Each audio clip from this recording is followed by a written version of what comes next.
Left G and all that. All right. Good morning, good afternoon, good evening, wherever you may be. My name is Brian. I'm here with John, the problematic white guy, and this is the Week in Culture, where we discuss the news, the cultural news of the week, and we'll give it our own sort of twist on it. So, welcome to the show, everybody. And it's really good to see you all. I see Deadly Do Right. I see Mr. 0303. And let me just see. Saltpeter Taffy, what's up? And welcome. All right. So, John, how are you doing?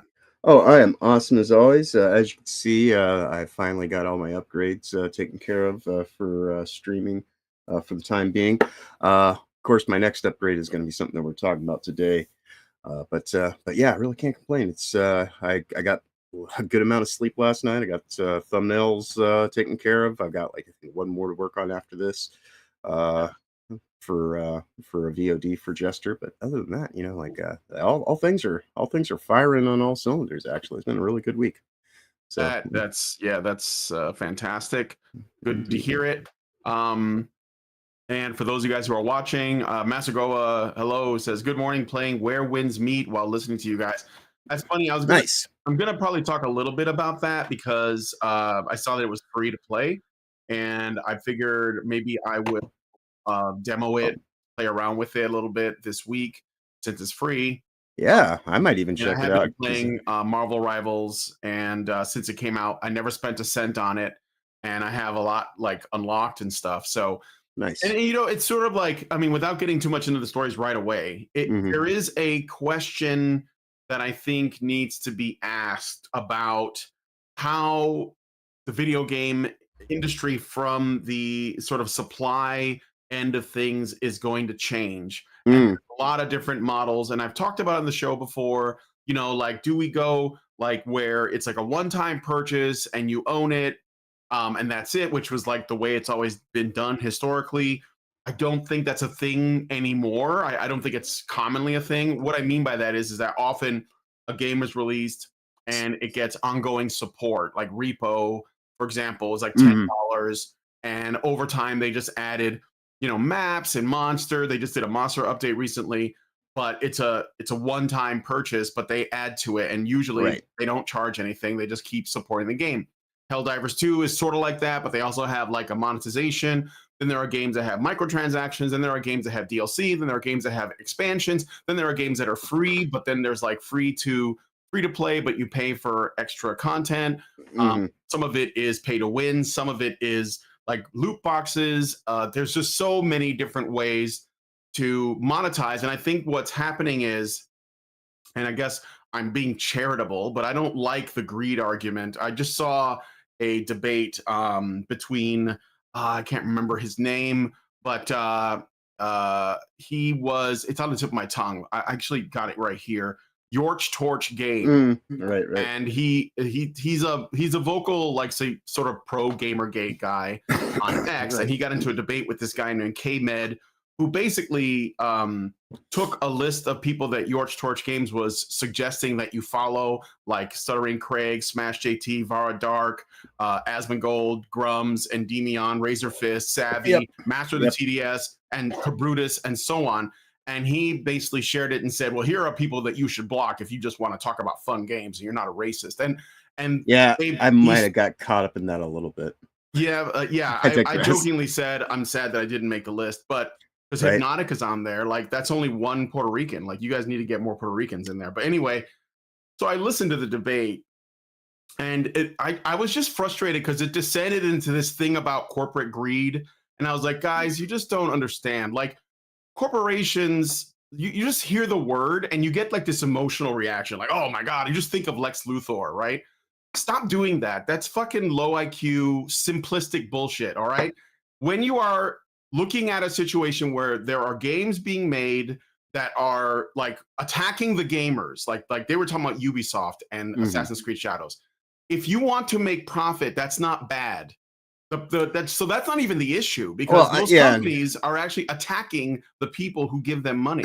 So that's not corporate. That's not capitalist. It's anti-consumer, full stop. And so but but the thing is, this whole, I'm sorry, John, That's right. this whole Well, thing works in yeah, a debate because you get people emotionally invested in attacking corporations. And I'm right, not like caping for corporations, but what I'm right, saying is it's a diversion, it's a distraction from the ideological core problem.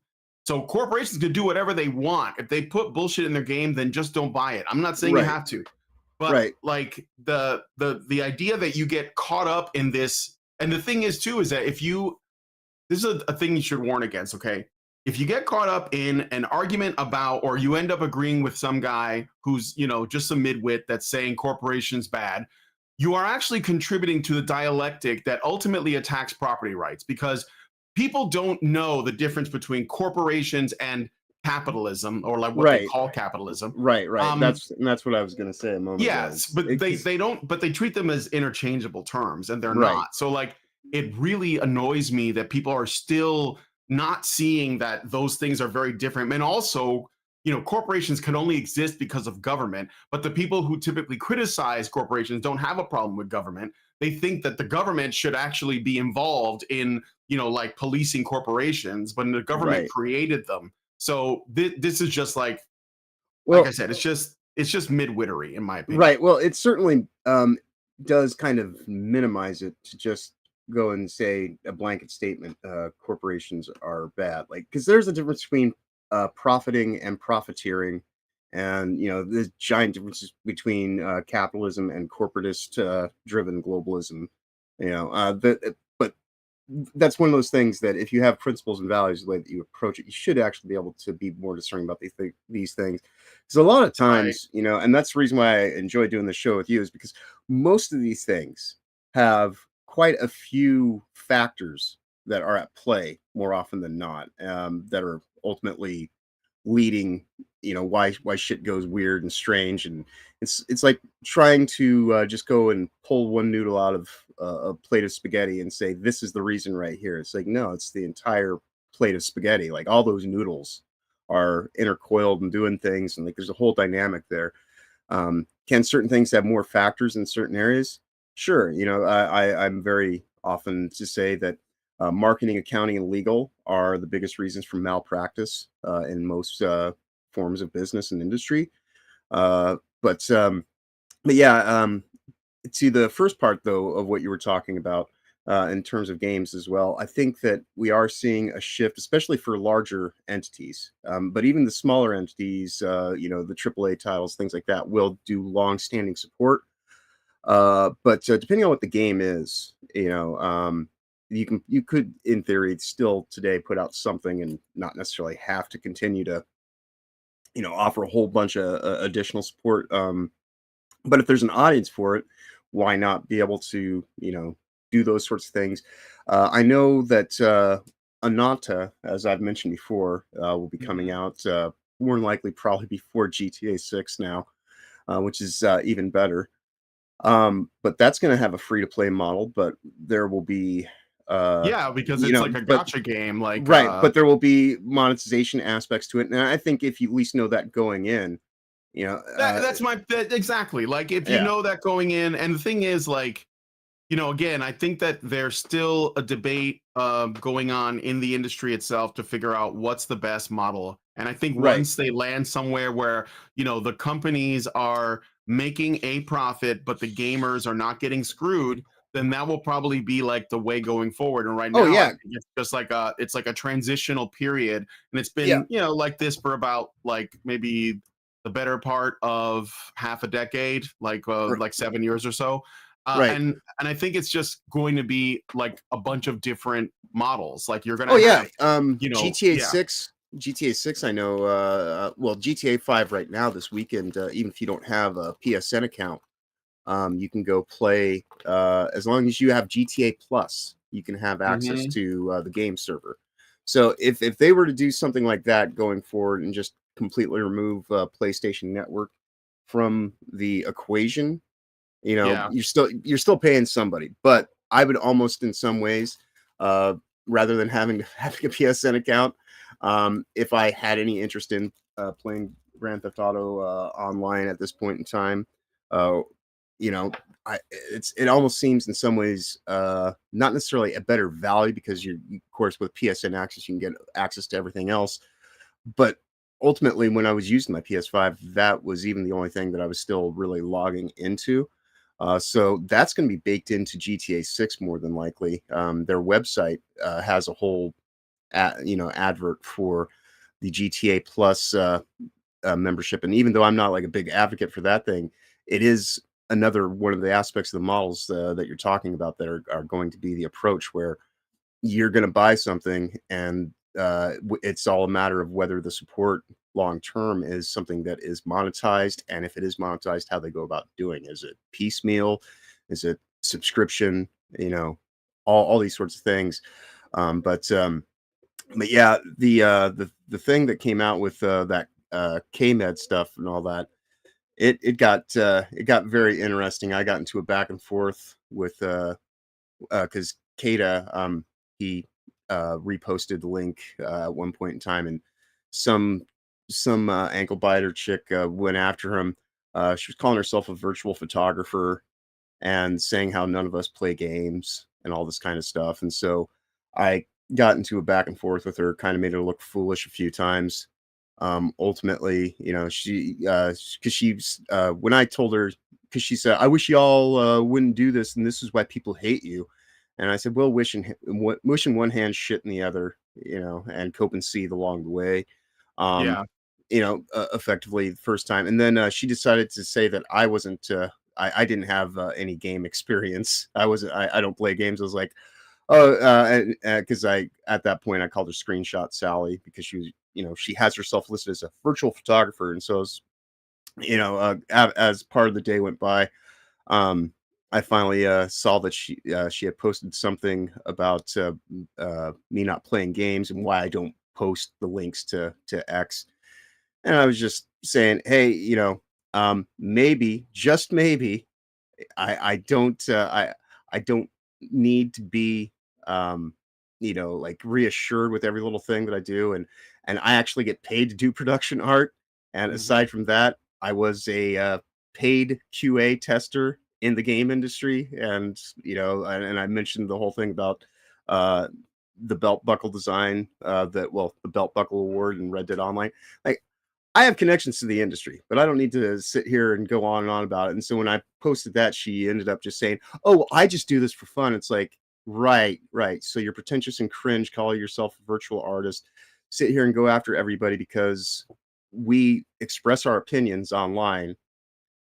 How's that any different than your self-indulgent bullshit when Yeah. we don't call ourselves journalists or anything like that? Like, I'm not calling myself, it's like I do production art because that's what I do. It's what I get paid to do. It may not be much, but I actually do pay for my groceries off the work that I do here in this space. And and talking about the games industry, people don't have to have any kind of clear cut, you did this, you do that, and all this kind of stuff. We're just people. We're just hanging out, having conversations on the internet, talking about things from our perspective, whether that's just at a fan level access or if you have any kind of involvement in your past experience.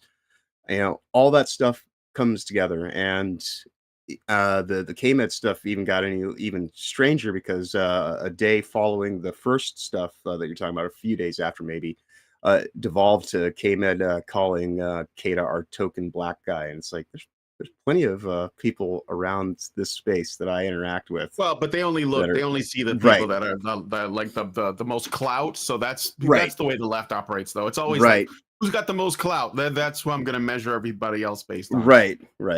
Yeah, but anyway, look, Yeah, it's a that's a crazy situation. total digression. I just wanted to say that it was frustrating because at the end of the day, like, I don't know if Yorch Torch like was just being really charitable, or maybe he didn't really know what the issue is, because a lot of Right, people who are pro Gamergate don't know that it is a cultural rot. It is an right, attack on our stuff, and it has a lot to do with the fact that it's enjoyed by men. So mostly because of that, actually. And we're going right, to get into some of that in today's show, but yeah, what we want is authenticity. Full stop. Period. That's it. Like that authenticity. If you change things, um, because you feel like there's a cause you want to put a highlight on, then I'm going to call it inauthentic because that's what it is. But anyway, Right. so anyway, with all that said, let's get into the stories. Indeed. First up, we got this Steam Deck, or Steam, or Valve rather. Steam hardware.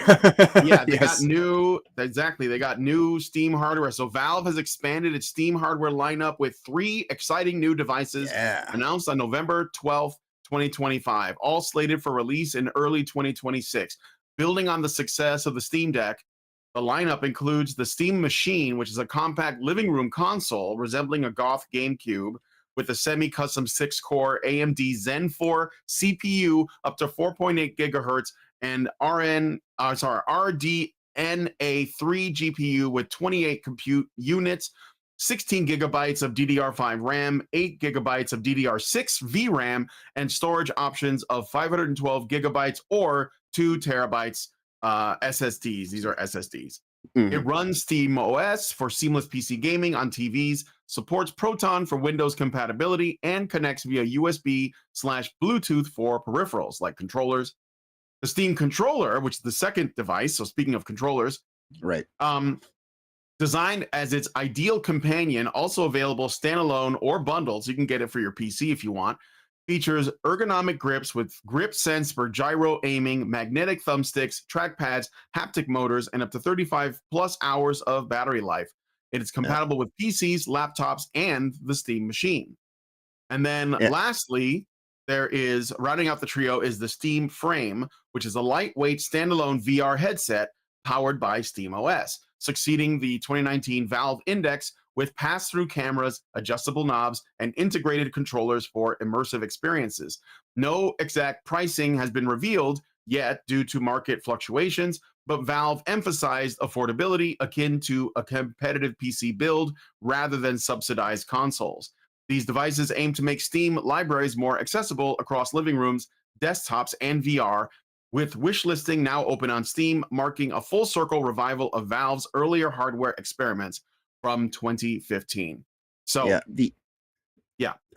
well, the only criticism I have of this article is it's minimizing to call it a console.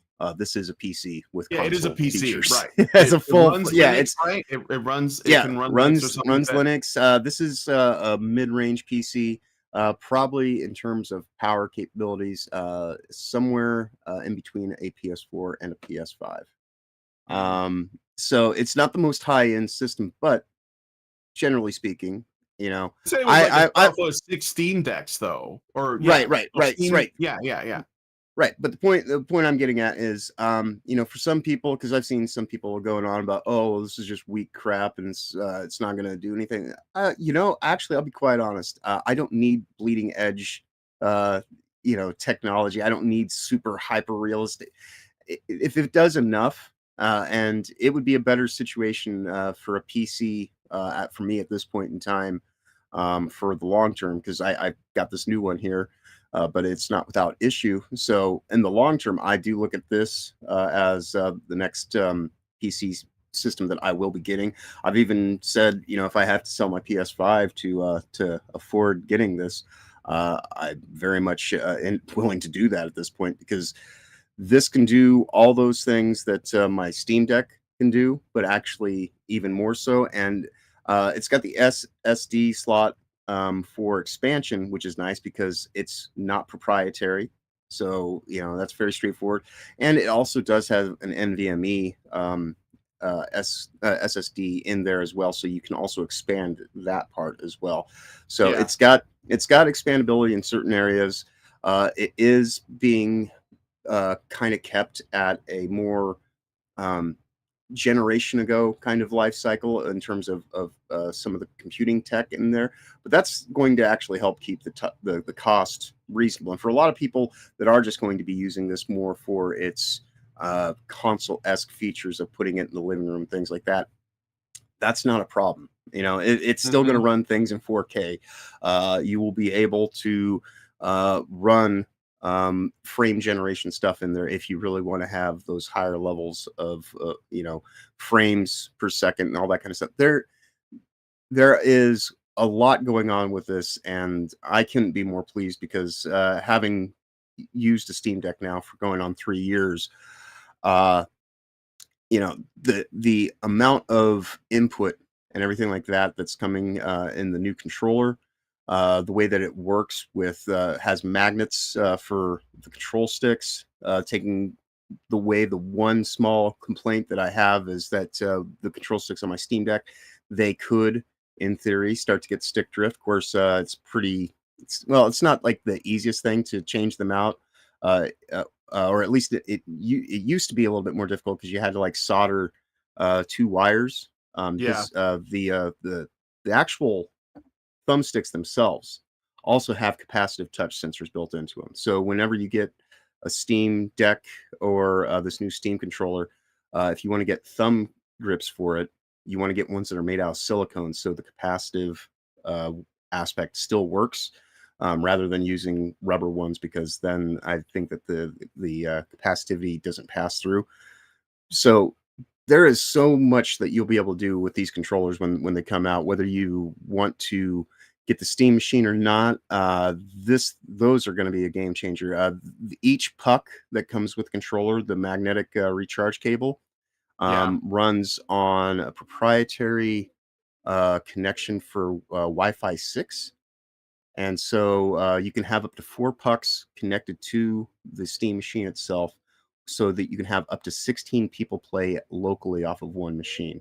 That is pretty fucking amazing. Like everything Yeah. about this, the more that you actually kind of think about the various details that are in there and all the implications. And, I use my Steam Deck connected to a 40-inch screen, and I play a lot of games in, uh, you know, 1080 or 1440 because I'm running it through a dock system, and they look perfectly fine. Like this is not trying to be the most, like Microsoft. On the other hand, they're talking about their new system and how it's going to have all this stuff, and they're Create going to another try to like Xbox. right, Yeah. right, right, and it sounds like the it sounds like they're planning to price that thing over $1,000, $1,500, right? And so, Hmm. they're going for trying to have it be the biggest, baddest thing in the room. This is just trying to actually give you more abilities, and it's open source, so you can do all sorts of stuff with it if you do want to utilize some of those more nebulous kind of things rather than just using it as a game station. Yeah. You can run an operating system, whatever operating system you choose on there. You want to like 'cause what I'll probably do when I get one is I probably will turn into a dual boot system with Linux and Windows, and so that way I can just have everything all in one for doing my editing and doing everything. And then once you actually have that in place, because there's also the aspect of if you utilize Moonlight, and because I know Steam Link works really well, but if you use Moonlight and Sunshine in conjunction with this as well, you would to stream your games to your Steam Deck. Either that or the just even the remote play, the Steam Link.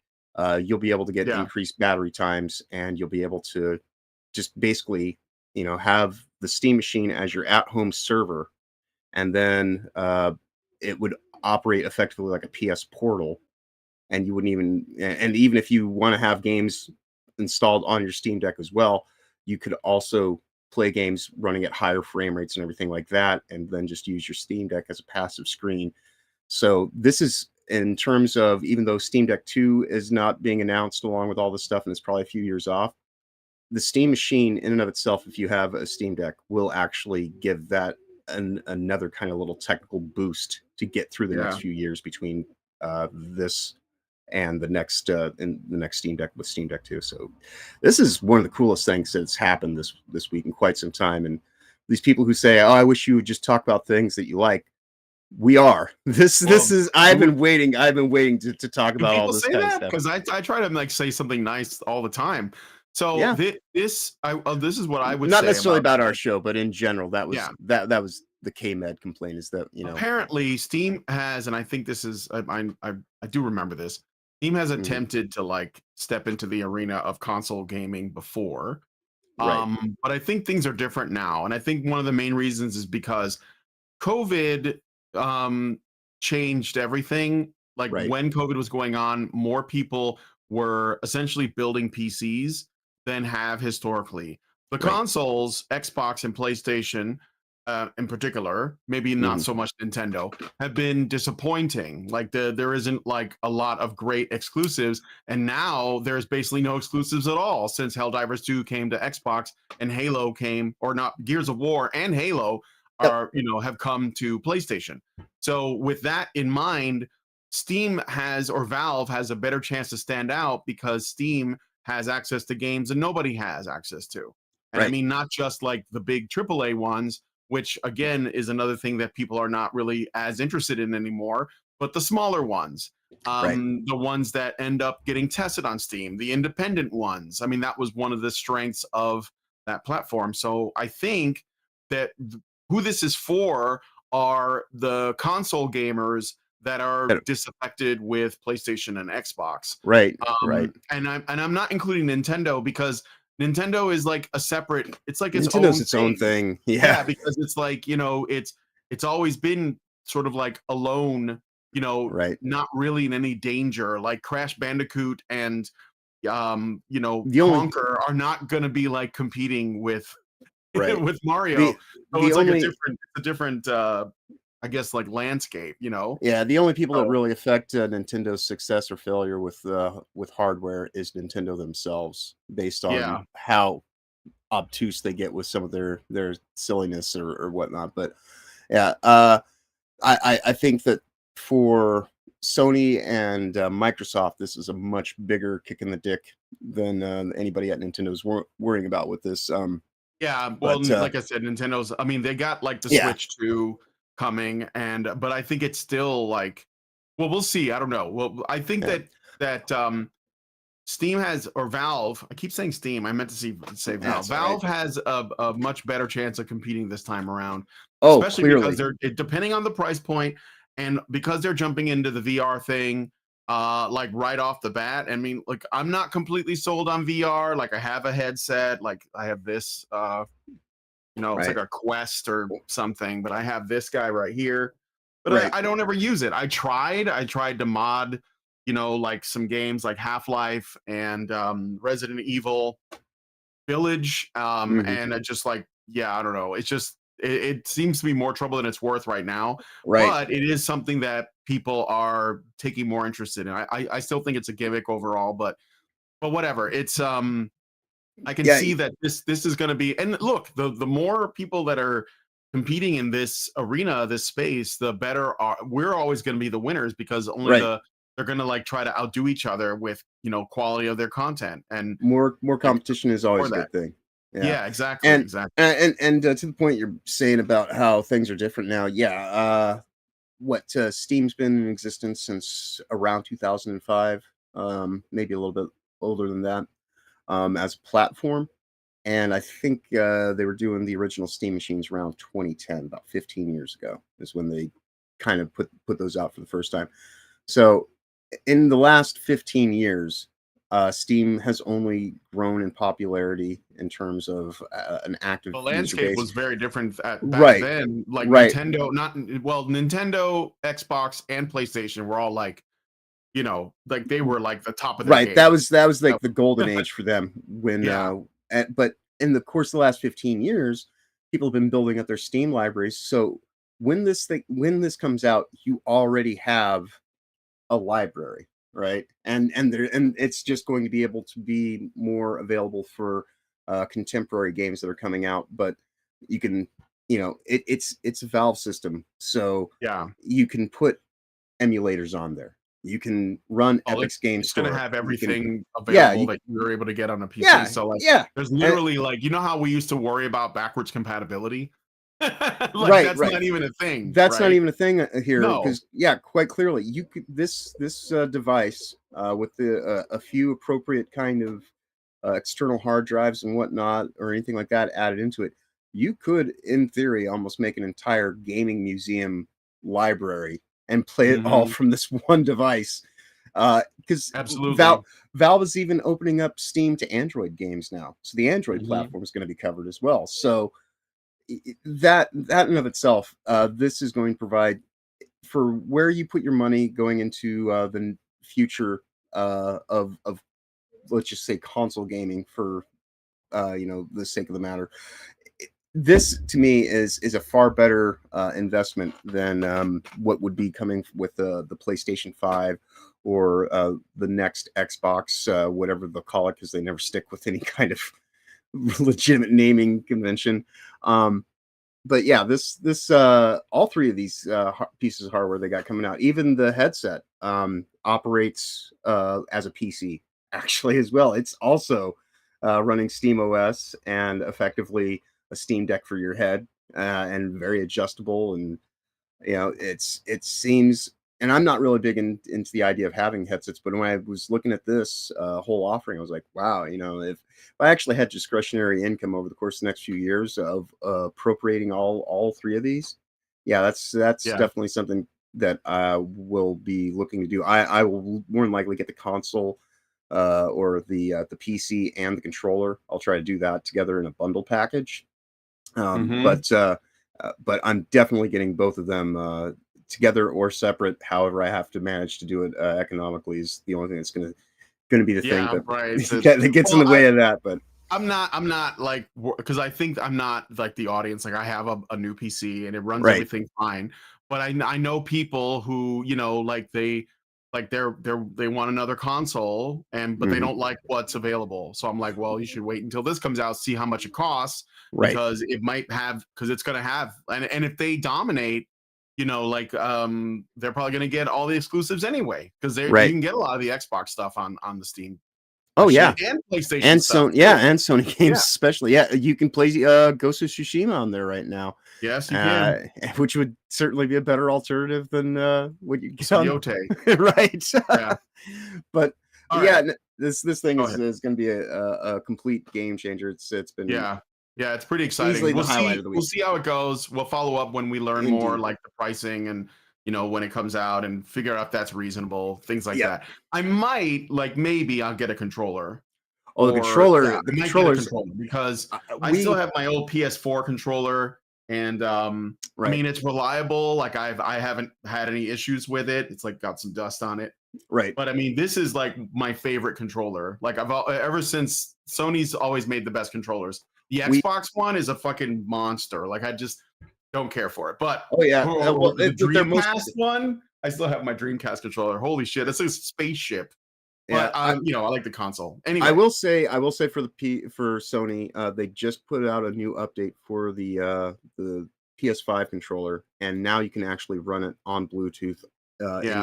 inside of a Windows OS as well.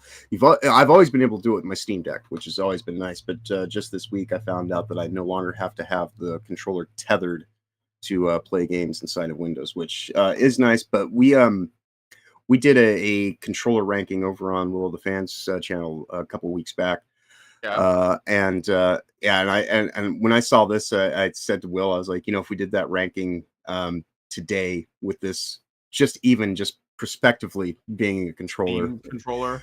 yeah, this to me looks like this is the best controller that has ever come out in the history of gaming, aside from my very niche based GunCon controller that I got from, I think it was Radica or whatever, with all the customizable buttons. This is just the best. They've just added more buttons. Like there's Right. like I think there's like There's four on four the back, customized. and then Yep. there's the pads, and then yeah, this, Yeah, like, the pads, you can make eventually it's virtual just gonna buttons be on the like a pads. keyboard. You can make virtual buttons on the pads. You can make Yeah. because, like I said, the touch the thumbsticks are also capacitive. They have the same kind of touch capabilities built in as the pads do. So Yeah. there's all sorts It's of great the like your implications grandma's are game controller. right, Um, right. It's gonna be all right, we awesome. should move on though. Mhm. But let me look at some of your comments. Yeah, so exciting news for the industry. I think it is overall it looks like a good thing, so we'll see. But yeah, let's look at some comments. So Norwegian says, I started a new playthrough in Dark Souls. It's just a shame that the servers are down for the original PC port. Oh, really? Oh, Oh, that's I unfortunate. well, the original one. Is it the Mhm. original one or the remastered one? Or are they using the same servers? Maybe they are. That's a shame. Master Goa says, I listened to part of that then got sick of it. K-Med basically said, you can't say these things in my neighborhood and live what you guys do. Yeah, I know. It's wild that he never thought to himself, is that humane to like basically say you should be killed because you said something offensive? And he doesn't even, it doesn't even register. He's just like, well, you'd get killed in my neighborhood. It's like, yeah, don't you think there's something wrong with that? Right. That's more revealing about your situation. Yeah, than like what have you normalized in your mind that like you have allowed this? But anyway, K-Med was all like, what do you guys want? You really want more Stellar Blade? K-Med is retarded, of course. We want more Stellar Blade. Well, I mean, Stellar Blade's a good game, but it's like, I heard that too, where he's like, do you want all female characters everywhere to be like Eve from Stellar Blade? He's like, no, but we'd like them to be women. If they are female, we want them to be women, not like, you know, androgynous ham beasts. Right. And look, if you want that to be your game, go ahead. We just won't play it. Like, that's like, whatever, put it out there. Yeah, just know full well that you are limiting your audience to a very, very select group. Norwegian says, I'm waiting for Valve to develop a standalone Steam OS for desktop that will compete with Windows. I mean, that would be nice. I think they will. That would be good because I think that this is this is ever closer steps inroads towards that, because since this, you know, technically, if I wanted to install Windows on the Steam Deck, I could. Because you can even get a free version of Windows that operates on Steam Deck, because they make a Windows Mobile Edition for anything that has a screen 10 inches or smaller built into it. It's just a free OS.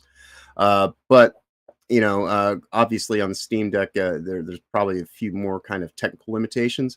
But when you get into the Steam machine that's coming out, you know, it is a PC. It has PC components. They are a little bit more, you know, if you want to put Steam on a PC, it does play nicer with stuff from outside of Intel and outside of NVIDIA. If you stick with AMD and, you know, ATI for how you have your console build, then you could actually do that fairly easily right now. So it's really more about, at this point in time, just getting driver support for NVIDIA video cards and making it a little bit more, I guess, accessible to Intel-based processors. But otherwise, if you are running an AMD setup, you are pretty good to go already at this point in time. You could install Steam OS on your PC now. And it does work quite nice. It's my daily driver. You know, I've been running my Steam Deck as a PC for the better part of this past year, so I can highly endorse it. All right. As well. Okay. Gabriel says, might sell my Steam Deck if this is better specs wise. It's supposedly like 6 times. It is. It's supposed to be much more powerful. But like 6 Steam Decks is what they're claiming. So right, but again, that's what I was saying earlier. You might want to hold on to your Steam Deck, because, like I said, you can use it in conjunction with this, and so that way, even when you are away, having access through a mobile device, then you'll be able to really optimize what your Steam Deck is capable of. So you might want to hold on to it. Saltpeter Taffy says, my computer is old. I'm watching the Steam Cube closely. We're calling it the Gabecube, I thought. Right. That does seem to be the consensus of. I like that. Yeah, the Gabecube. Deadly Do Right says, I've always preferred the Xbox controllers mainly place shooters. NetPus, I don't know what that means. The Y-axis for the left stick as thumb flex in and out and turning on the right stage. Some flex in and out. I guess he prefers the X. The Duke is what we call the original Xbox controller. We call it the Duke. It's a fucking unit. Norwegian says, praise the sun. John Ford says, combat wise, Ninja Gaiden 4 is better than Stellar Blade. Stellar Blade has decent combat and there's a lot going on, but I can tell it's Shift Up's first out at an action title. My only criticism of Stellar Blade's combat is it seems that it's designed for one-on-one fights. So once you start fighting multiple enemies, Eve doesn't have like the tools for that as refined as it is for when you're fighting one-on-one. So it's not like, don't compare it to games like Ninja Gaiden or Devil May Cry, because I think those are made by like really experienced combat, you know, designers. So Deadly Dry says, sorry, text to speech. Oh, speech to text is garbage. NovaFan gives $1 on Rumble. Thank you, NovaFan. And says ChatGPT is speculating the Steam 2026 game console to be at least $400 easily. Let's revisit this because anything can change. Yeah, I agree. Yeah. I mean, we'll see. Yeah, if it's in the $400-$800 range, I think it'll do quite well. Yeah. Yeah. Saul Peter Taffy says the Gabecube by Gabe Tendo. Gabe Nintendo. The Deli Durite says the Xbox 360 controller was much smaller than the Duke. Yeah, the Duke. Right. Okay. All right. Well, anyway, very exciting stuff. Let's move on to the next story, but let us know what you guys think about this one in the comments. How do you feel about Gabecube as the name of the console? Okay. So I want to talk a little bit about Japan, do a follow-up. The image is not related, but I needed something Japanese. So there's nothing more Japanese than E-Honda. Indeed. So in Japan, last week we talked about these layoffs that happened in like Western branches of Square Enix. Well, it looks like there's more of this going on. A lot of other Japanese companies are cutting back on the excess fat, and figuratively and literally, of their Western branches and Western counterparts. There was a growing pushback against perceived Western pressure on Japanese developers. Japanese devs protested, and I don't know if you guys knew this, but the UN backed this. So it's UN backed, the United Nations backed global compliance mandates on representation and inclusivity. And in November, we saw METI propose policies shielding anime, manga, games from foreign censorship and political meddling, framed as protecting cultural content from woke influences like DEI hires or localizer changes. Figures like Masahiro Sakurai urged devs to prioritize personal and domestic tastes over Western trends to avoid homogenizations.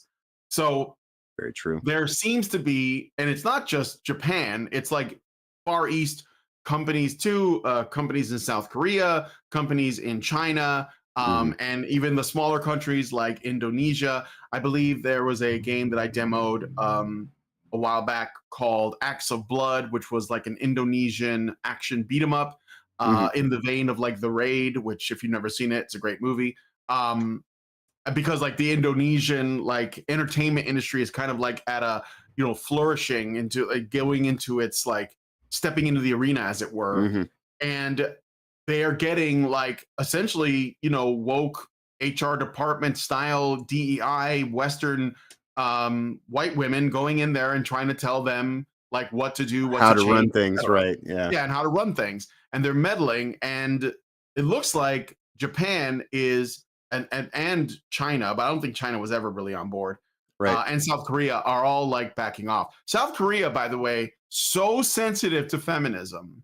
Like it's like there was a story I wanted to tell you guys really quick because I knew about this. So there was this radical feminist group in South Korea that does this symbol where it's like pinching the fingers. It's essentially an attack on South Korean men's penis size. And this is what they do this to, culturally shame Japanese men. And they're like, they call them radical feminists, but they're just regular feminists. And feminists are all the same. They're all radical, really. There's no like radical brand of feminism, okay? But and there at one point, the PR for these women is so awful. So feminism's not actually very favored in South Korea, at least not by the predominant culture. Right. And this puts them at odds with in that country. But it's also what's driving their collapsing birth rates.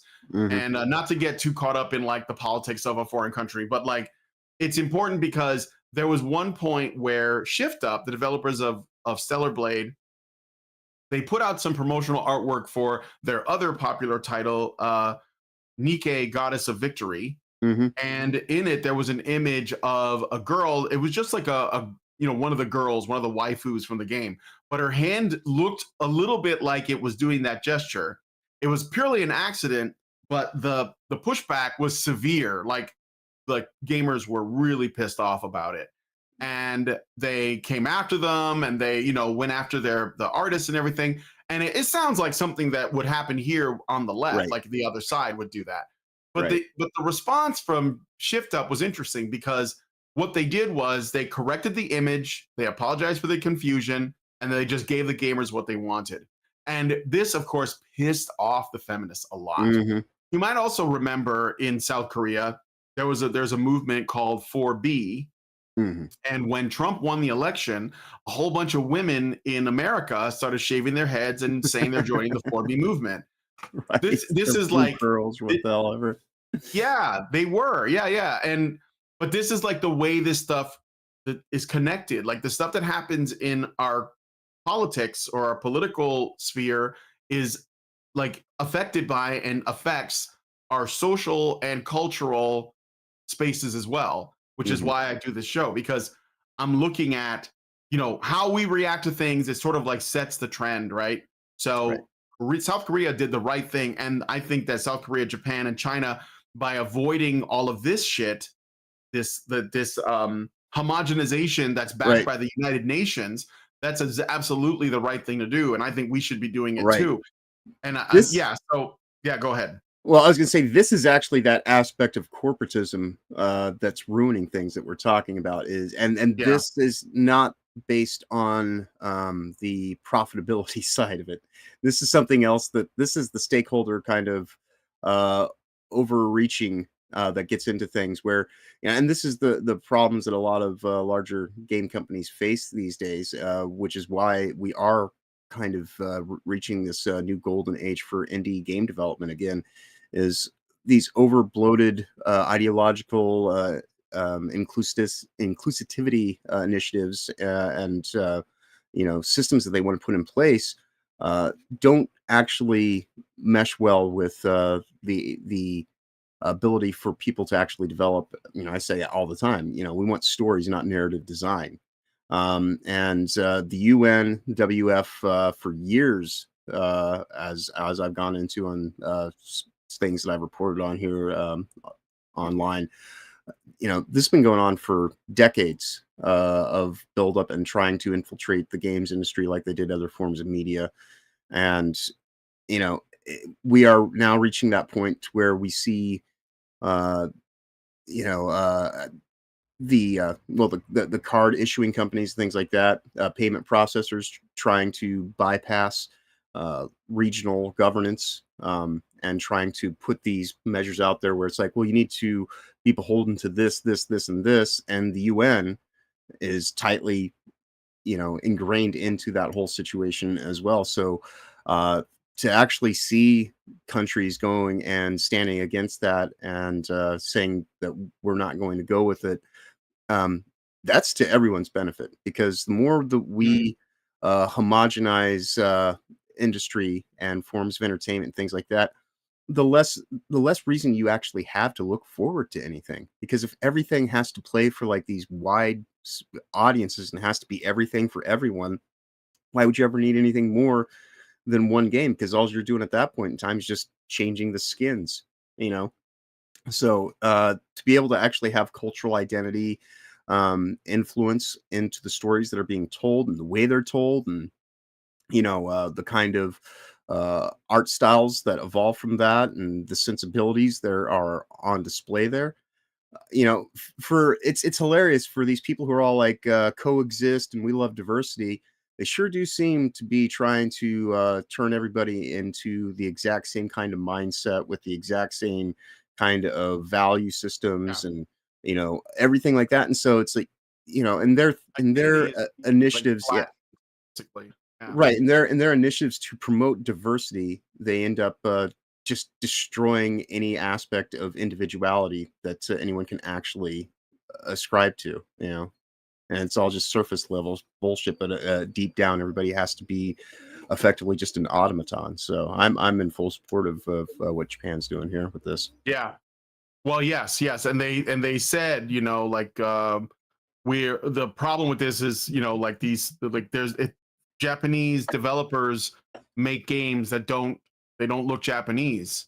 Right. And so like they need to be Japanese. This is what we like about it. They have a certain aesthetic, they have a certain art style, they have a certain way of doing things. Ananta is not GTA because Right. it's Japanese. It's like it's and they're gonna have a different feel. So But yeah, I think that that's good. I think that like we need to like remember where we come from and let that be okay, and like use that to draw inspiration from, instead of like trying to like make everything the same, because that's A where it's global going, village, right? right? Yeah, yeah, global porridge, exactly. All right, we're gonna move on to the next story now. I have a couple of like stuff that's like throwbacks to like, oh, I remember you. Mm-hmm. There's like three of them, and they're all women, but that's kind of interesting. Okay, so next up, Sydney Sweeney is been getting into some trouble Again. because, of course, she is. Not only for her GQ interview that went viral, which I covered on a video I made on my channel, but she also recently released a film. So like she was on that GQ interview because she was Yep. releasing her a film called Christy. It's a biopic about a lesbian boxer. I didn't know Mm-hmm. that, but and apparently it didn't do well in the box office. I assume it was because it was poorly marketed, but this gave an actress who probably hasn't seen work for a long time an opportunity to climb out of the muck and throw shade at Sydney Sweeney, because nobody hates women more than other women. So Mm-hmm. Ruby Rose, pictured on the right, if you guys remember her, she was the former star of Batwoman, who was replaced by somebody even worse. Right. And an Right, which is saying openly something. yeah, yeah. And an openly queer actress unleashed a scathing public rant on Threads, that place nobody Ooh. goes to, uh, against Sydney Sweeney following the dismal box office performance of the boxing biopic Christy. The film, which stars Sweeney as a trailblazing lesbian boxer, Christy Martin, a 1990s champion who overcame domestic abuse and came out as gay, opened on November 7th, 2025 to a mere 1.3 million across over 2,000 screens, marking one of the worst debuts in recent history, with a per theater average of just $649. Wow. So this is like how tired people are. Like this could be a real person, but we're so over like abused woman comes out as gay and boxes. Like that's so tired. I'm sorry, Sydney Sweeney. I know that she's not based. I'm not trying to make the claim.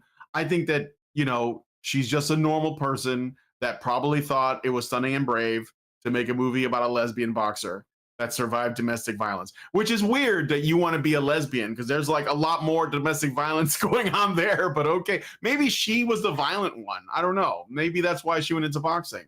All right, but anyway, so Ruby Rose, who revealed that she was originally attached to this project when its script was incredible and the cast included queer actors with personal ties to the material. So Ruby Rose was supposed to get the role but didn't, and she's Mm-hmm. mad. Right. Big mad. Accused Sweeney of lacking authenticity in portraying Martin. She Oh, branded she's the not gay. Euphoria star a cretin, later apologizing for the ableist term and swapping it for psychopath, who ruined the film, arguing that Sweeney's perceived anti-LGBTQ plus stance alienated the core audience. What? She doesn't have a stance. She's not anti-gay. Like, I don't know what you're talking about. Right, right. She just if she were anti-gay, she wouldn't have taken the Yeah, role. she took the role. Plus, You she's know. got, like I said, Sydney Sweeney is not based. She's liberal. She's just not like insane, I guess, or at least less. She's more okay with like being the object of I attention, I guess. yeah, And I think she's just an individual that she makes the things that she wants to make, and she's yeah, involved in what she wants to be involved in. She does take a lot of flack because she won't join in the calling people chuds and maggots and all this kind of whatever the hell. And because since she doesn't do that, then she must be a part of that. But yeah, this thing with Ruby Rose, I would assume, because Ruby Rose, when it was fantastic, when it was fabulous, yeah, I think that this probably, even though it didn't do great to begin with, uh, I would imagine, and it's in the kind of movie that it is, it doesn't really need to make much. It doesn't need to do much business to make itself pay off, and maybe it'll find a mhm, life. You know, over the years, or ultimately recoup its whatever. But I mean, yeah, it's not really something. I'm going to run out and see anytime soon. I mean, I really don't go to the movies all that No, much it's these days. Anyways, I would much rather I just pay for my VPN access and just pick up I know anything. what it is. It's Oscar bait. Like this is the time of Right, year where the Oscar bait movies come out, right, and right. they have to be about lesbians and AIDS Gay and cowboys and yeah, yeah, and all like yeah, transgender people and like the black struggle. It's like this is, and I think everyone knows that. So like right, people aren't going to the theater already. Like they're not right, going as often. There isn't much to draw them in, right. and when they do, they want to see something of a spectacle, and that's not what this is. This is like some shit This for people like Ruby Rose. That probably right. was all the money came out of the queer community. Which You is kind know, of the irony here is that Sydney Sweeney, she's an actress first and foremost, so she's willing to actually try to, dare I say, act rather than having to identify with every role that she inhabits or anything like that.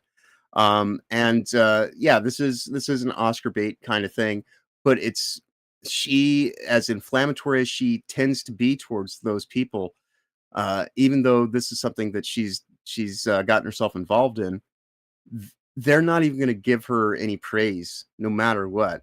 Like she's the last person, the last woman, even if she's playing a lesbian boxer or anything like that, that they're actually going to go and say, "Yes, absolutely. queen, slay!" Like they're just going, Although they're going to look speaking for of nitpicks. praise, Hmm. yeah. But speaking of praise, there is at least one person that defended Sydney Sweeney. And Indeed, you know who it was?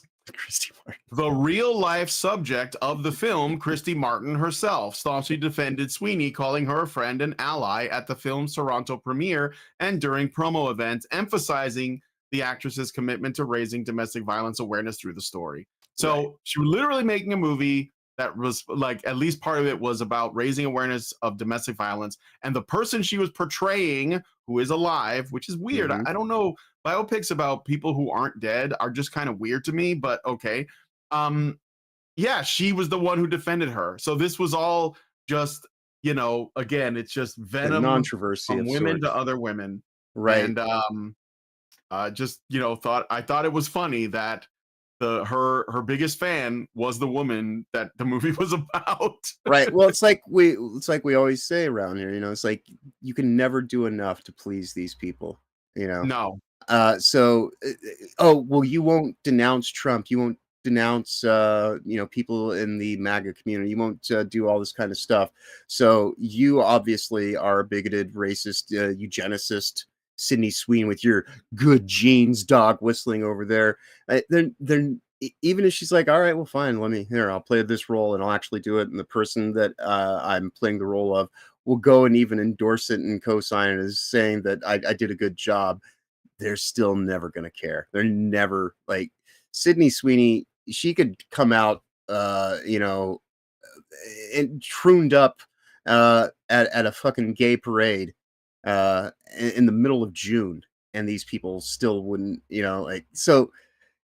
She's as much as there is TDS, there's almost like an SDS, like a Sydney derangement syndrome that's brewing, especially from woke white women. I Mhm. so yeah, but it is kind of hilarious just the way this whole thing ultimately just exposes and reveals more about how insignificant and irrelevant Ruby Rose truly is in Oh, 2025. absolutely. It's so sad. She's Right, so desperate to be relevant. right, right. It's so sad. It's so sad. All right, but anyway, let's move on to the next one. Let me look at some Indeed. of your comments before we do. Let me see. Mm, and John Ford says, "Don't be the trend, set the trend instead." I agree, but it's really scary. It takes some balls to do that. So not everyone's gonna do it. A Norwegian says, "Isn't Ruby Rose the chick that got a role in John Wick 3 so they could have a girl boss?" Was that Ruby Rose? I I thought think Holly Berry was in John Wick 3 and she had the dogs. Is that the person you're talking about? I don't think Ruby Rose was she. Well, I don't know. I'll have to look it up.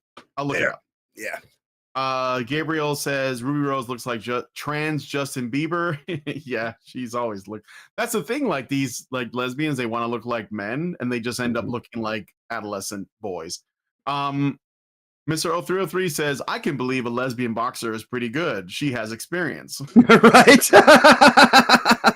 Valid. Norwegian says, any woman that isn't staunchly feminist will be hailed as a conservative icon by the normies. Yeah, well, not hailed. Oh, I know what you mean. Yeah. So with the Sydney Sweeney thing.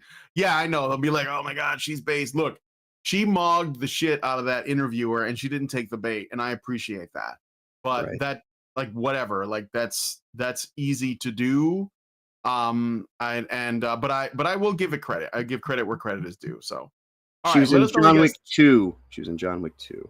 She was in John Wick 2? Oh, okay, Yeah. okay. Yeah. The John Wick 3. Yeah, Holly Berry was in John Wick 3. Yeah. So, but yeah. shit, there was this one assassin chick in the Wick movie where he's got a bounty. She's got a bounty on him. Yeah, she's a mute. She's evidently, from what I read on the Google blurb, I think she was a mute assassin, and then there was a whole. She was one of the many assassins. They didn't want her talking, so they had to make her mute. Oh, here's the thing: you're going to be playing a character, but you're mute. Can you do that method acting? Right. That's a really good way to get women to shut up and just tell them you're playing a mute in this movie. That's right. I need you to inhabit the role 24 hours all the time, please. That's right. All right.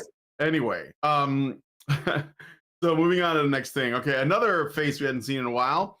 On November 12th, during a special Nintendo Direct presentation, Illumination and Nintendo revealed that they're going to be making another movie, the Super Mario Galaxy movie. Mm-hmm. Now, it's a sequel to the 2023 blockbuster Super Mario Brothers movie, which I watched and enjoyed. I said, oh, this was good. Like, I think if you make a movie based on a video game, just make it fun. I enjoyed the Sonic movie. I enjoyed the Minecraft movie. I enjoyed the Mario movie.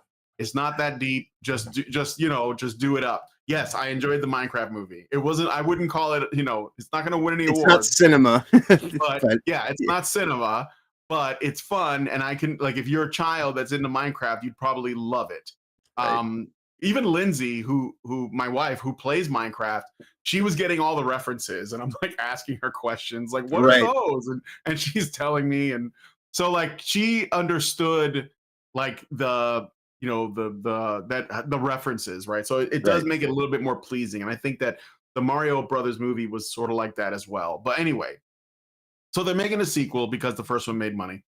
And they have revealed that Brie Larson has been cast as the voice of Princess Rosalina in the film.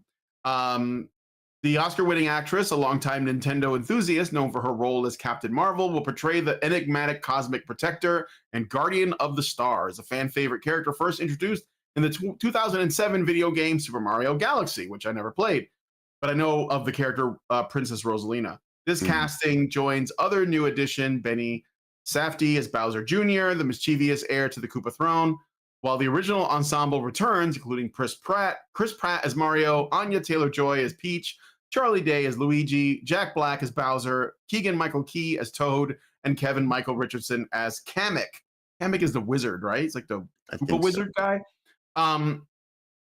So, a lot of people have opinions on this, and this is what I'll say about it. Brie Larson hasn't really said anything in like years. She hasn't been the center of attention. I'm not going to say that she's learned anything, but like, I get it. You gotta eat. So do the work, and I'm okay with it. It doesn't bother me. I don't want people's lives ruined forever. I just want them to learn something and maybe like have some humility in the future. So she hasn't said anything. I don't know if anyone. I don't. We'll see if she makes any stupid statements again. I kind of think she's past that phase. Yeah, I suspect that. What I would suspect is that on some level, if you worked at Disney, there was probably a culture of elitist, like liberal snobbery that was all over the place. Which is why you had people like Brie Larson, like whoever played She-Hulk. I don't remember her fucking name. Yeah, well, if you're in a boiling pot, you're gonna warm up, right? So yeah, even even if you, because I worked at the doctor's office, I was surrounded by woke white women, all the Yeah. time, and it will coat your sensibilities. Like they'll be tone policing all this kind of stuff. So I think that yeah, during her time at Disney, yeah, she was certainly encouraged initially to be, the the bee of Brie that we have known her as in the past, but clearly that didn't work too well for her, and she has in recent times when Yeah. people try to go and get those statements from her so they can have their yes queen moments and whatnot, she has at least learned that much that she's like, can we just talk about the movie? Let's not, let's not focus on me as a person. Like that's not really what this is about, So I will at least give her credit in that regard. And if she can separate her own personal whatever from the work itself, then she can believe whatever the fuck she wants. I don't really care. Yeah. But yeah, like I said, like I think that because she was in Scott Pilgrim versus the World. I Mhm. thought she was fine in that. Yeah. And I liked that movie for what it was. It's a little bit of an ADHD trip, but it's enjoyable. I just think she was poorly cast as Captain Marvel, and I actually don't think Mhm. that Captain Marvel as a character should have been in the movie. I think they should have gone more towards either Ms. Marvel as a character, which was the Carol Danvers before she was Captain Marvel. That was a decision made at the comic book level, right, by the editors Yeah. and stuff, which I thought was bad. But I don't think she was a good fit for that role anyway. I Yeah, didn't no. think that No. she was a good fit for the character. I would have liked maybe trying to think of some other women that could have played the role better. Um Mackenzie Davis Mm. or Natalie Dormer. I like Natalie Dormer. She was in Game of Thrones. Um, I'll show you some pictures so that you guys can see. So this is Mackenzie Davis.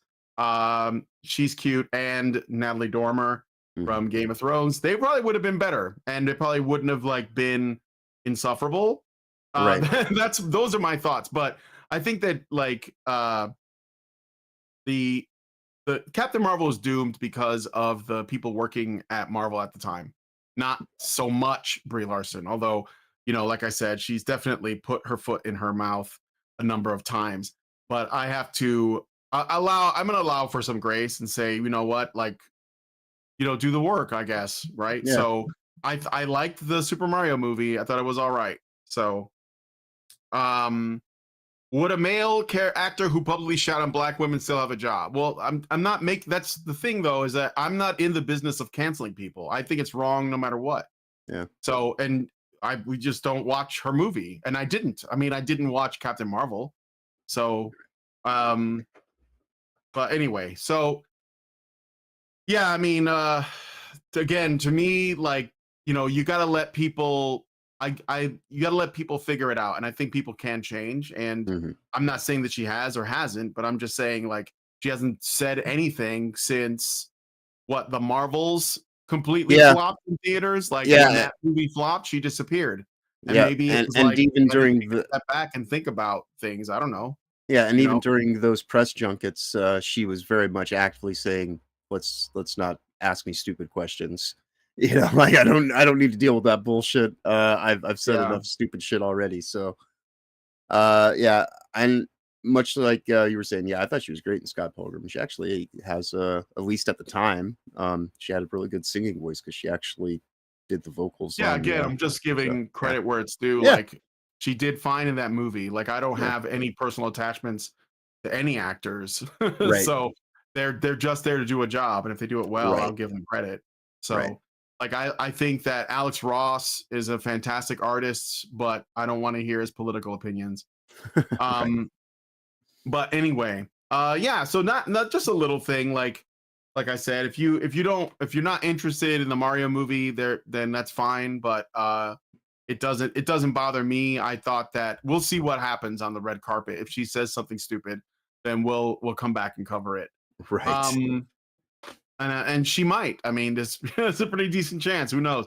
But I'm betting that role of Rosalina is probably not that big anyway. But I don't know. She's in the trailer. It's at the end of the Yeah, trailer. the So trailer does kinda have Captain Marvel-esque kind of. She goes and destroys shit. Well, And, I guess the character of Rosalina is powerful right. in the But I video was going game. to say, but So, that is an aspect of the character itself. yeah. But yeah, the trailer when because we watched it earlier this week over on Will's channel on the day that it debuted. I think it was on Thursday, Tuesday or Thursday, either way. But when it came out, I did not see the first Super Mario Brothers movie. I haven't really been big into Nintendo since it fell out of fashion with me back with the Wii, and they effectively said that they wanted grandmas to play their console more than me. But I don't take away from anybody, especially if you got kids and stuff like that. You go watch these stuff. It's not going to be any skin off my ass. I don't really have any kind of high aspirations to go and watch the second one.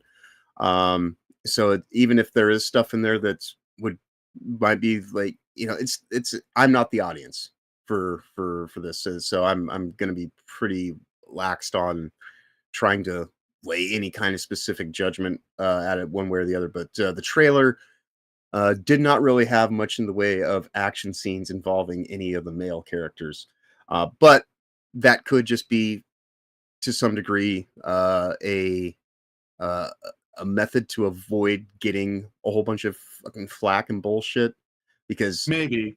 I mean, 'cause I don't have like well, really like I don't really have a ton of interest in watching it. right. All, Well, all I'm 'cause saying is I did end up watching the first one, but it was because I was with someone else who wanted to watch it, and I just sat right. down with them and watched And the it, point I was and I getting at didn't hate it when it was over. But it's not like I'm not at all right. making a recommendation. I'm Right. not Well, saying go watch it, that's right. Well, the point I'm getting at is I know that when the first movie came out, they did kind of a similar thing with the press material as well, the trailers and everything like that. They kind of because everybody was like, "Oh, is Peach going to be a girl boss?" But then when you actually watch the movie, I guess it's still Mario's still the actual legitimate main protagonist. So It's just kind of like she kind of trains him, but yeah, right. So I don't necessarily take a trailer as this is what you're going to get in the movie. I know that there are a lot of trailers these days that will show you pretty much the movie from beginning to end, but I don't think that that's necessarily the case in this one. I think they just put in a few action scenes, this and that, and try to like give coverage to all the various players in the story. yeah, We'll see. We'll know more once it comes out, I guess. If yeah, there's yeah. anything We'll see. but Well, yeah. this is what I think is going on right now is that like these are the new kids movies because Mhm. Disney's not doing kids movies. Right. They're doing like queer theory movies where like there's like kids confused about their gender and stuff. Right. And but like something that's legitimately seems to be like wholesome enough that kids can watch it without getting like trooned. I think I'm all for, but I think that's just the trend that's happening is that these films based on video games are basically the new family movies right now Right. because the people that we used to rely on to give us those aren't doing it, like Disney, Pixar, and even DreamWorks. So instead, we're getting, the Sonic movie, which I watched, and again, I was like, this is totally a family movie, a Minecraft movie, and the Mario movie. Mhm. And I don't know what else there is. So they seem to all be based on, popular game franchises. So expect a, you know, Stardew Valley movie or something. I don't know. Like that's probably or a Fortnite movie. That's probably we're gonna draw from in the future for Right. our entertainment. So like I see Okay. it as a family film, and maybe that's it's gonna pay less. You're not gonna win any Oscars, but it is a market that I guess needs some attention. So Right. all right. I'm gonna go to the last. Oh, I got two more things to cover. I think we can get through this. Yep. But let me look at your comments really quick. So, Mr. O3 says anything with Jack Black is an immediate pass for me. Fair enough. I don't watch anything with him in it on purpose anyway. Only if Lindsay wants to, or if I'm with somebody else.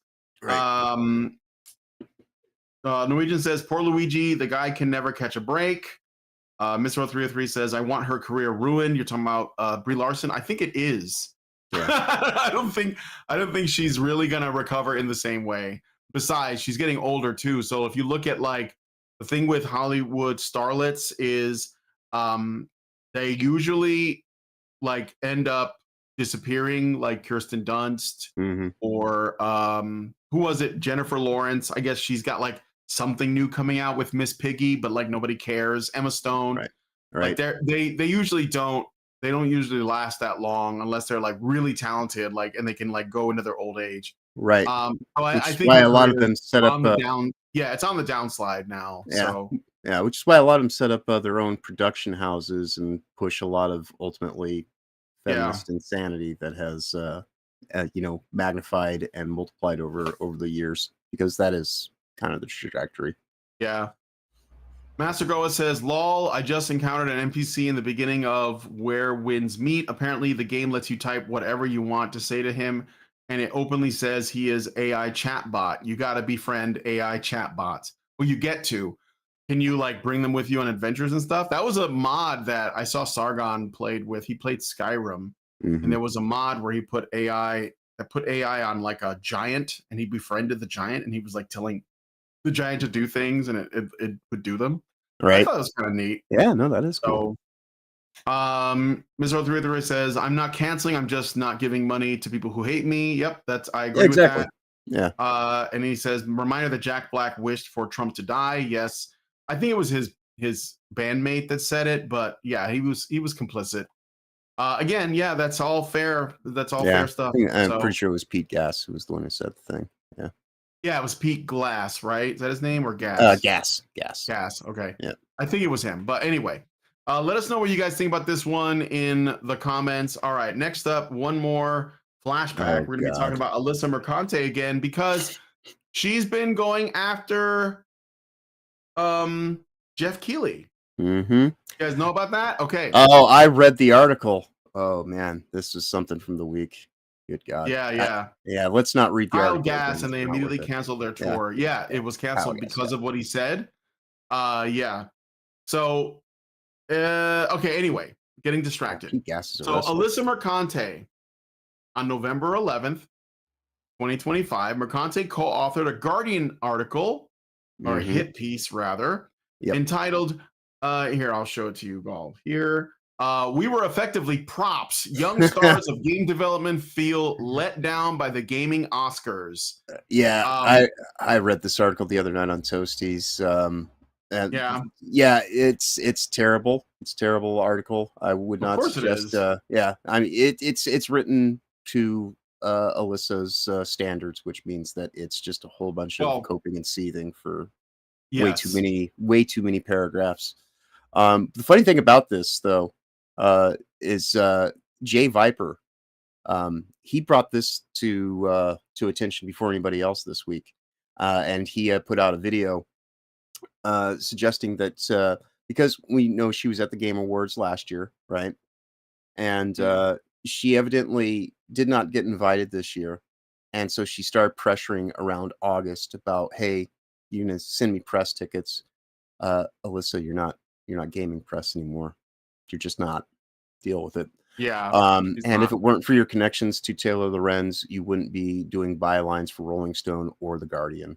So you're desperately clinging on. And so she got into like this big whole thing about how you either give me, she's like, "I know you need seat fillers, and you either hook me up with a ticket," and they're like, "Well, you're welcome to buy your own ticket." And so she got all pissed off, basically saying to Geoff, "Well, if it sure would be a bad thing if someone should write an article about you and try to tear you down because I'm not getting a ticket to the show." And the best part is when it's all said and done with, Smash JT actually got invited to go to the Game Awards this year. Oh wow! Yeah. So the complete deviation. I was joking, saying that he needs to put a dad pin in the side of his hair because he's just a good dad. But yeah, JT talked about it with Jay Viper because, like I said, he did better journalistic research than Mercante herself, because in her article she's going on about this thing called the futures class, right? And and the reason why she says that she wants to be a seat filler, or that they have seat fillers, is in the article. People from the Futures class, one of their complaints was that they were seated at the Gamer Awards in an obstructed view just to fill. And it's like, yeah, because you are glorified seat fillers, but generally a seat filler is just a job that people sit there for 5 minutes, or if someone leaves early, they'll, have someone sit there. But ultimately, she was trying to angle her way into the Gamer Awards under the threat that she would publish this article if he didn't comply. So kind of trying to do some, it seems like blackmail to a degree, but ultimately all she did was expose the fact that the Futures class did themselves no favors, decided that because they were, they realized, they're like, you guys treat us like we were just tokenized and here for some kind of public, publicity stunt that is all about good PR. It's like, yeah, that's exactly what DEI is. And when you go and tell them that they need to grandstand about the suffering in Palestine and make that part of their show, they stop, because they started this program back in 2020, and they would do 50 inductees. So they got around 200 inductees in total. They didn't do it last year, and they're definitely not doing it this year. The website's been completely abandoned. You can still find it through the Wayback Machine, all this kind of stuff. But yeah, it's just a whole bunch of pretentious woke fuckery. And Alyssa was trying to capitalize on that just to try to angle a seat for herself, which last I checked, you complain about not having money. You live in New York, the Game Awards are in California. Why do you need to fly all the way fucking across the country to something that doesn't even serve, your interests anymore, because you're not a gaming journalist. You never really were. Good God, yeah. Alyssa. Well, anyway. I mean, she is by modern gaming by modern standards, yeah, yes. I mean, like, they're all shit. Like, somebody else who wrote an article about this is another throwback. Patricia Hernandez wrote for Polygon on the same topic. Journalist. Yes. They're all classics. They're all classics. So, that was the other thing that got mentioned, is that not just her, but all of her cohorts all put out articles about this, all in basically the same 24-hour period. Yes. People from Sweet Baby Inc. that supposedly were not in any way connected to her. Right. That were all involved as well. There's a Whisper network. And it's just like, it's the same old thing. It's been this way since the Gamergate started back in 2013, 2014. Yeah, Kim Bel-Air. Whisper network, Randy Harper and all those, people, and they all talk to each other, and then they act like they don't. They act like it's all organic. Remember, in the article that Alyssa Mercante wrote, first sentence is, video games have long struggled with diversification and inclusivity. Mm-hmm. So it's no surprise when the Game Awards host and producer Geoff Keighley announced the Future Class program in 2020, its purpose was to highlight a cohort of individuals working in video games as the bright, bold, and inclusive future of the industry. And here I thought, according to Alyssa's own words, that the games industry is diverse naturally. Not because anyone was making it diverse, because the world is diverse, you stupid motherfucker. Right, exactly. And to the point you were making, Kim Bel-Air openly in GameIndustry.biz, where she's a contributing writer, or at least used to be, openly talked about running a Whisper network, specifically for getting the boys club out and all this kind of stuff. And this runs thick and deep. One might call what they're doing to Geoff Keighley almost seems like a targeted, coordinated harassment campaign of sorts, and all for the purpose of what? So Alyssa can sit there and feel as though she's somehow being catered to and glorified.